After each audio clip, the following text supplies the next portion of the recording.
Ya khayra dayfin ata bil birri wal madadi ahlan wa sahlan wa tarhiban bila adadi ya khayra dayfin ata bil birri wal madadi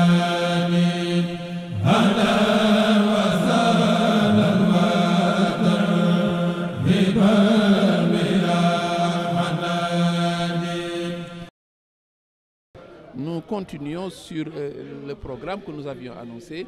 Nous avions traité hier Ilayka ya Khayral Bariyati Salam par Ashabul Jannati, qui est l'acrostiche, et nous enchaînons avec Fiha Khalidoun comme avant annoncé. Pourquoi? Parce que simplement, dans le Coran, à 3 reprises, dans la sourate Hud, dans la sourate Yunus, dans la sourate Al-Araf, chaque fois le Seigneur dit Ashabul Jannati, Fiha Khalidoun. Donc ce sont des propos qui sont intrinsèquement liés. C'est une manière de communiquer du Saint-Coran qui, chaque fois qu'il dit Walazina amanu, dit également Wa amilu salihat. Donc ce sont des mots qui forment couple. C'est pourquoi après Ashabul Jannati, nous allons évoquer Fiha Khalidoun. Fiha Khalidoun, nous disons que c'est un khasida presque jumeau de Ilayka ya Khayral Bariyati Salam, Ashabul Jannati. Parce que simplement, il y a beaucoup de similitudes. Ce sont des expressions qui sont côte à côte dans le Coran. C'est un poème qui compte 12 vers comme Ashabul Jannati. C'est un poème qui est également du maître Rajaz comme dans Ashabul Jannati. Et c'est également un poème qui est un douzain, nous l'avons dit. Cela veut dire donc que nous sommes là dans deux propos qui sont proches, mais également deux chassidas qui ont de grandes similitudes. L'un donc ne va pas sans l'autre. C'est pourquoi dans beaucoup d'éditions, Ashabul Jannati cohabite avec Fiha Khalidoun. Le premier vers dit Hadiyati ila Jumada Thaniya min al-Muharram al-Khutuf Daniya. Du mois de Muharram au mois de Jumada Thaniya, j'ai composé des poèmes exquis en guise de don pieux destinés à mon maître. On sent déjà cette atmosphère de béatitude qui avait été annoncée et qui est encore plus prononcée dans ce poème-ci. Et il y a également un poème qui est placé sous le signe de l'éternité, comme le dit le propos Fiha Khalidoun. Et nous allons le voir, il y a une certaine durabilité, il y a une certaine continuité qui fait corps avec le sens du fragment Fiha Khalidoun, où ils séjourneront éternellement. Relevons également au fur et à mesure, nous relevons au fur et à mesure les termes qui font corps avec ce caractère éternel, ce caractère même sempiternel qui est caractéristique du paradis. Et il s'y ajoute également que nous verrons que ce poème est fortement marqué par la recherche de la béatitude du prophète Mohammed, paix et salut sur lui. Il s'y ajoute également une référence constante au paradis. Ce sont 3 thématiques que nous le verrons jalonnent ce poème-là. Alors restons toujours dans le premier vers, puisqu'il y a une précision temporelle, à la limite chirurgicale, que le cheikh fait dès le départ, parce qu'il dit de Muharram à Jumada Thaniya. Muharram Fidugelu, c'est le premier vers du mois du calendrier hégirien. Jumada Thaniya, c'est le 6e mois du calendrier musulman. Et dit-il, de Jumada Thaniya à Muharram, de Muharram à Jumada Thaniya, dit-il, c'est une précision temporelle qui n'est pas anodine. Et cela fait écho au vers 133 de Maïbou, quand le cheikh disait Salatu Sitta Bimadi Sitta, la prière des 6 mois avec les éloges des 6 autres mois. Donc c'est le choix d'une vie entièrement dévolue au prophète, entièrement dévolue au prophète, complètement dévolue au service du prophète Mohammed, paix et salut sur lui. Et c'est dans un autre de ses poèmes, Yakhul Man Laysa Yazalu, qu'il fait une précision de taille. C'est dans Yakhul Man Laysa Yazalu qu'il précise que de Muharram à Jumada Thaniya, je me consacre à l'éloge du prophète Mohammed. Et de Rajab à Zulhijjah, je me consacre à la prière. Donc, Salatu Sitta Bimadi Sitta, la précision est là.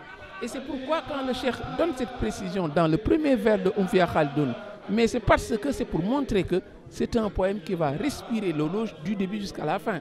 Parce qu'il se trouve dans le premier fragment où il dit qu'il l'a consacré à faire l'éloge du prophète Mohammed, paix et salut sur lui. Donc c'est la preuve supplémentaire par anticipation que nous aurons un poème qui sera fortement marqué par l'éloge concilié à un témoignage constant de gratitude de la part de celui, n'est-ce pas, qui est le serviteur privilégié du prophète. N'oublions pas, nous avions dit que c'est un échange min al-khadimi ila al-makhdoumi, entre le serviteur et celui pour qui il œuvre. Donc ce seront également des va-et-vient constants entre ce je et ce il, ou bien ce je ou ce tu, où il parle de lui-même, ou bien où il fait des éloges envers le prophète, s'il ne fait pas un témoignage de gratitude. Évidemment, au vers 2, il dit: l'effaceur des péchés, le prophète Mohammed, paix et salut sur lui, m'a gratifié de dons prodigieux qui écartent le préjudice. Déjà, témoignage de gratitude, qui est également une thématique bien présente dans le poème. Cela est confirmé au vers 3 quand il dit: je fais naître la joie du prophète par un service singulier qui ne s'estompera jamais. Donc, vous voyez ce caractère durable, n'est-ce pas, dont nous avions parlé. Durabilité évoquée dans le début du poème et qui va se confirmer dans le reste, et qui fait toujours corps avec le propos Oufia Khalidoun, ce caractère d'éternité qui fait corps avec, n'est-ce pas, le paradis.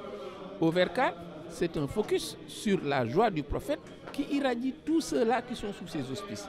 Il dit: mes écrits, qui sont un viatique pour ceux-là dont l'ambition est le paradis, entraînent la joie de mon maître, le prophète Mohammed, paix et salut sur lui.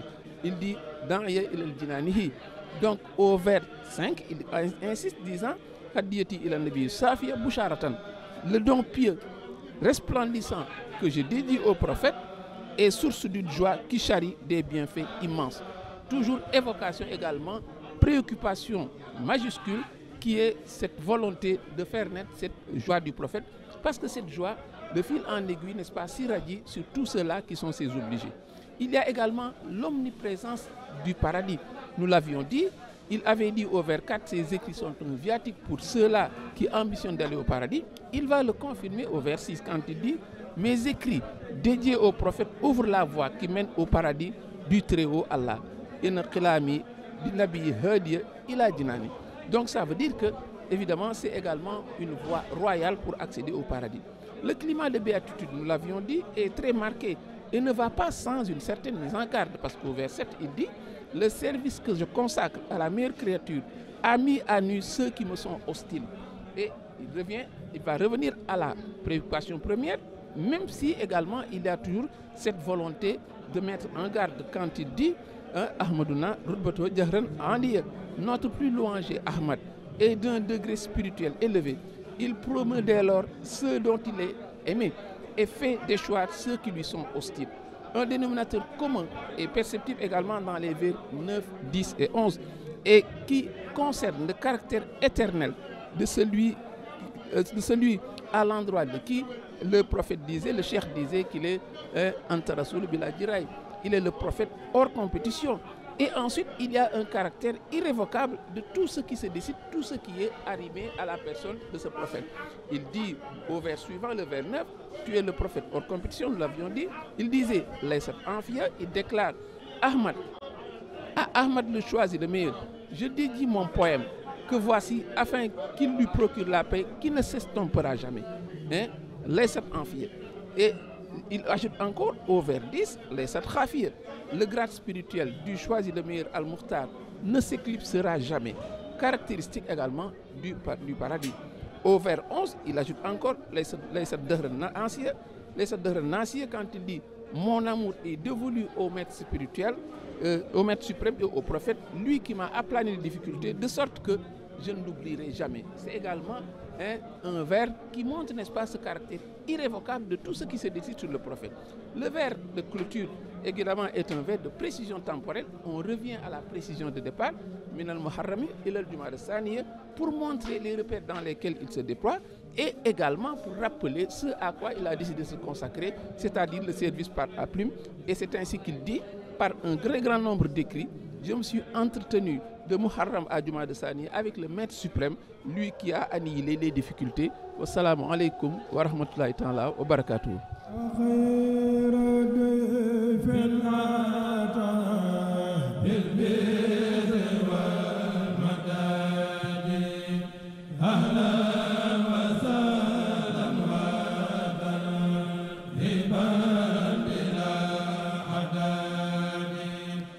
Ya